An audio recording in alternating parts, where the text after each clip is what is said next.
Halo warga Konoha sekalian, selamat datang kembali di channel Ray Agnostik. Beberapa hari yang lalu sedang viral-viralnya di China dan di Indonesia juga, yaitu kasus fat cat atau kucing gemoy. Jadi kita sebut saja dengan fat cat ini dengan kucing gemoy ya.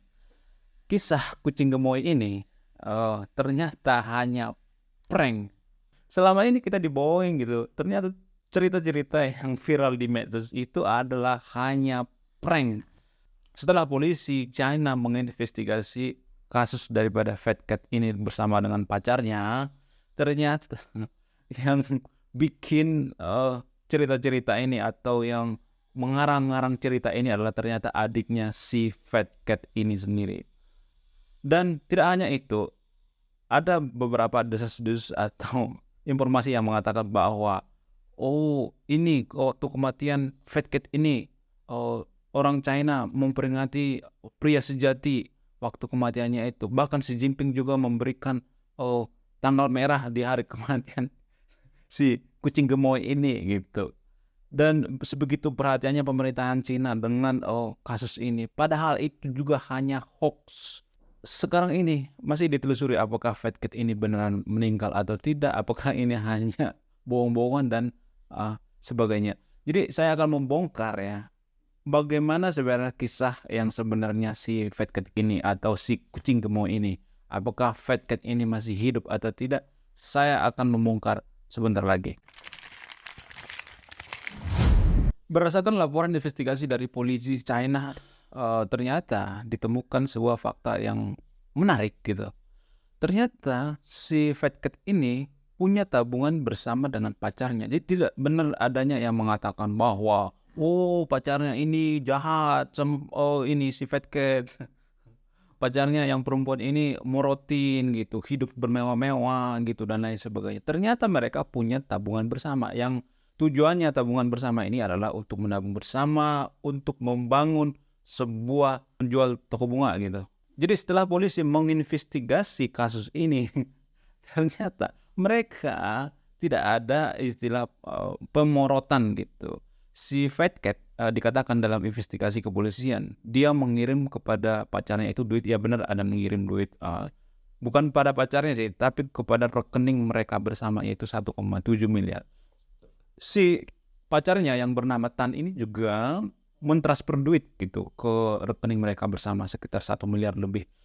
Lah kok bisa? Kan awalnya kan si Fat Cat ini diporotin sama pacarnya gitu. Makanya jangan terlalu percaya apa yang ada di medsos. Di medsos itu seperti pedang bermata dua. Kita bisa digiring pada opini satu tertentu gitu. Kita bisa diarahkan kepada satu persepsi tertentu. Jadi kita tidak boleh terlalu percaya banget gitu. Kita harus ada skeptis. Saya juga ketika mendengarkan berita-berita ini atau viral-viral kejadian Fat Cat ini, saya tidak terlalu percaya banget gitu.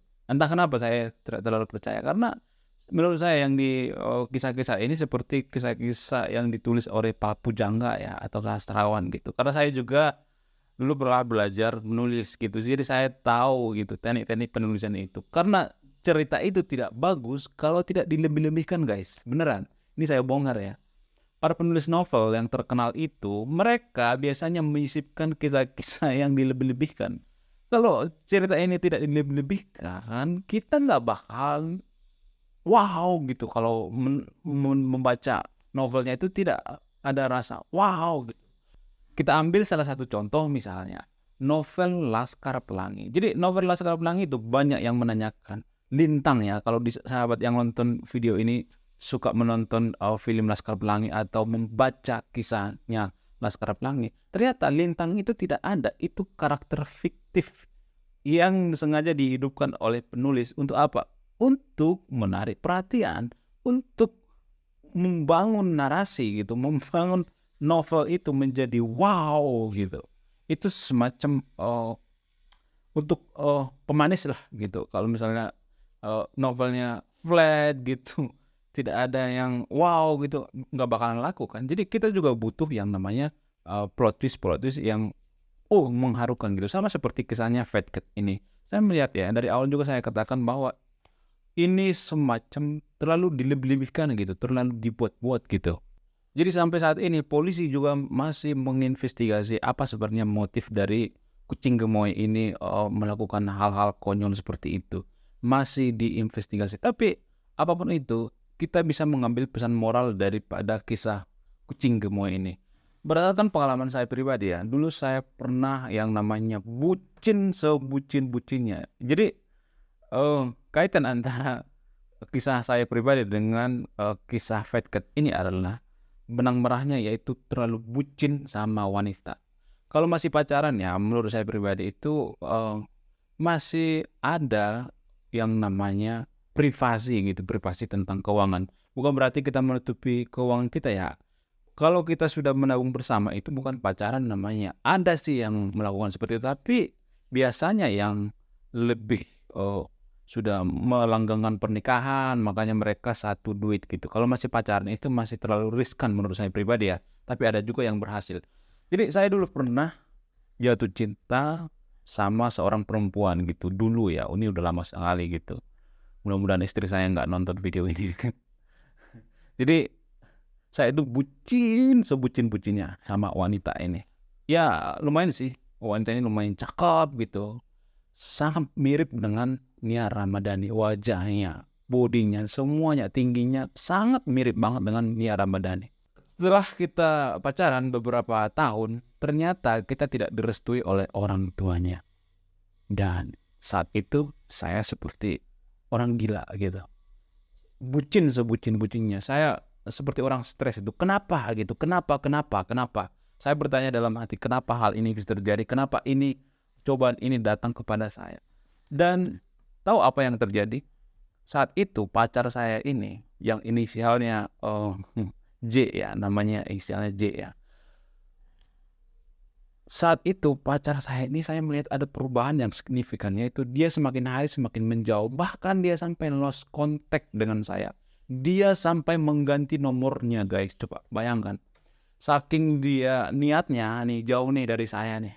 Dia sampai mengganti nomornya guys, mengganti kontaknya, mengganti semuanya. Media sosialnya juga saya diblokir dan lain sebagainya. Segitu niatnya dia. Dan saya saat itu bertanya-tanya, kenapa? Padahal kan saya baik, apapun yang dia minta saya kasih, selagi saya bisa saya kasih. Bahkan saya untuk membelikan dia oleh-oleh ataupun membelikan hadiah ulang tahunnya, mentraktir dia, saya sampai makannya itu diporsir gitu. Kadang saya makannya cuman nasi sama garam gitu. Untuk apa? Untuk menabung, untuk menyenangkan pacar saya ini. Dan menurut saya itu hal-hal yang konyol ya. Jadi dulu saya itu kalau pacaran itu sangat tolol gitu. Itu saya akui, saya dulu sangat bodoh dalam pacaran. Jadi mudah-mudahan yang nonton video ini jangan bodoh seperti saya ya. Jangan mengulangi seperti yang saya lakukan dulu ya. Jadi ketika dia menjauh dari saya gitu, saya merasa bahwa saya mungkin yang kurang ya. Mungkin saya kurang baik ya. Terus saya melakukan yang terbaik, mencari alamatnya, mencari informasi tentang dia, dan makin hari dia makin benci gitu. Bukan makin sayang gitu, makin benci. Dan tibalah masa di mana saya memutuskan untuk mencari apa sebenarnya psikologi wanita gitu. Jadi saya membaca-baca buku gitu, pergi ke perpustakaan terus beli-beli buku dan membaca tentang psikologi wanita. Bagaimana sih reaksi kalau wanita itu jatuh cinta gitu. Dan saya menemukan satu tulisan e-book yang sangat, menurut saya itu sangat luar biasa, yang ditulis oleh Ronald Frank. Jadi bagi sahabat yang nonton video ini bisa nanti di googling, di Google itu ada itu e-book yang berjudul Pecinta Wanita atau PW. Jadi di e-book ini dituliskan bahwa wanita itu tidak boleh kita nomor satukan. Sekali lagi saya katakan, wanita itu tidak boleh dinomor satukan. Ini wanita, ini diri kita. Kalau bisa kita harus sejajar gitu. Jangan wanita itu di depan gitu, kita nomor satukan. Kalau kita menomor satukan wanita, itu artinya dia di depan, kita nomor 2 gitu. Jadi kalau kita mengejar-ngejar nih, ibarat lomba lari ya, mengejar-ngejar nomor 1 ini, ya kita kan pasti nomor 2 kan. Jadi nggak boleh wanita itu di depan kita. Kita harus memimpin wanita, kita harus yang di depan gitu. Jadi logikanya gini, bagaimana mungkin ya wanita itu jatuh cinta sama kita, tertarik sama kita itu kalau kita mengejar-ngejar dia gitu. Harusnya kan kita yang di depan dan wanita yang di belakang gitu. Nggak ada satupun seorang pemimpin yang mengemis pada bawahannya. Tolonglah, tolonglah, tolonglah kamu jadi pengikutku ya. Tolonglah, tolonglah. Nggak ada pemimpin yang seperti itu. Tidak mungkin ada pemimpin yang seperti itu. Hanya pemimpin yang tulul yang ada seperti mengemis bawahannya. Tolonglah, kamu jadi bawahanku ya. Nggak ada seperti itu. Sama seperti wanita tadi itu. Ketika saya mengejar dia gitu, memohon-mohon gitu, jangan putus gitu, memelas-melas, bahkan menggadaikan harga diri saya, itu artinya saya bukan pria sejati. Jadi setelah saya membaca-baca buku daripada Ronald Frank ini, ternyata kenapa wanita itu bisa jatuh cinta atau bisa menikah sama seorang pria? Alasan yang paling masuk akal ya, ketika saya membaca buku ini, alasan yang paling masuk akal itu adalah karena wanita itu nafsu terhadap pria. Sekali lagi saya katakan, saya tidak fake ya mengatakan seperti ini. Ya kita kan sama-sama dewasa ya. Jangan ada yang ditutupin gitu. Jujur saja ya. Wanita itu mau menikah sama pria itu karena dia nafsu. Kenapa saya mengatakan seperti itu? Karena begini, tidak ada satupun wanita di dunia ini ya yang mau menikah dengan pria hanya karena kasihan gitu.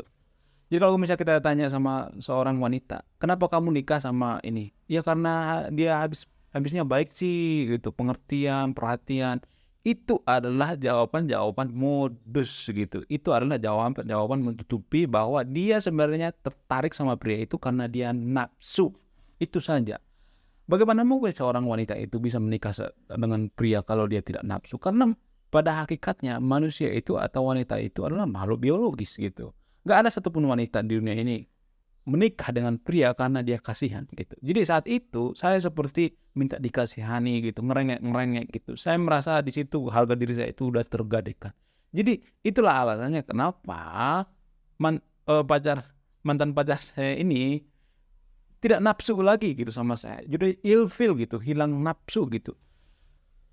Jadi kalau misalnya kita perhatikan ya, kenapa seorang pria yang baik hati itu tidak sombong gitu, menyembah-nyembah wanita, memberikan apapun terhadap wanita, kenapa malah ditolak gitu sama wanita? Bahkan banyak ada yang mengatakan, kamu terlalu baik sih sama aku, kamu sudah anggap seperti kakakku, kamu sudah kuanggap seperti supirku dan lain sebagainya, pokoknya bullshit lah. Kenapa seperti itu? Ya karena kita berpura-pura. Kalau kita terlalu baik kepada wanita itu kan, itu artinya kita bukan diri kita yang sebenarnya. Jadi wanita itu tahu kalau misalnya kita pura-pura baik gitu, terlalu mementingkan kepentingan wanita, terlalu menuhankan wanita, terlalu memuja-muji gitu. Itu si wanita itu tahu karena wanita itu kan mengerti gitu, mengerti apa gelagat kita. Jadi wanita itu pengen pria sejati yang apa adanya, dirinya sendiri. Bahkan wanita itu sangat suka, kadang dicuekin gitu, kadang dibikin sedih, kadang dibikin bahagia, kadang dibikin nangis. Karena itulah cinta yang sebenarnya gitu. Analoginya seperti ini, kalau misalnya kita makan nasi goreng tiap hari makan nasi goreng. Tiap hari kita bikin wanita bahagia terus. Yang ada si wanitanya bosan ya kan. Coba kalau kita misalnya nih makan nasi goreng tiap hari kita makan nasi goreng. Apa nggak bosan ya kan? Sama seperti wanita juga bisa seperti itu. Kenapa dia tidak nafsu sama kita? Karena dia sudah bosan sama kita. Kenapa dia bisa bosan? Karena kita terlalu baik sama wanita. Sama seperti kisahnya Fat Cat ini. Kenapa pacarnya Tan itu menganggap atau mengakhiri hubungannya dengan si kucing gemoy ini? Ya karena mungkin si wanita itu sama seperti yang saya katakan tadi itu, bosan gitu. Karena wanita itu tidak butuh wanita yang terlalu baik. Kenapa? Karena itu akan menganggap bahwa kita adalah kakak kandungnya gitu, saudara kandungnya dan lain sebagainya. Oke? Terima kasih sudah menyimak dan menonton video ini. Sebelum saya tutup video, saya akan memberikan salah satu pesan moral. Pesan moralnya adalah terlalu bucin dalam pacaran itu tidak boleh. Karena dalam pacaran itu tidak ada istilah selingkuh, yang ada istilah seleksi. Saya Ray Agnostik, salam rasional.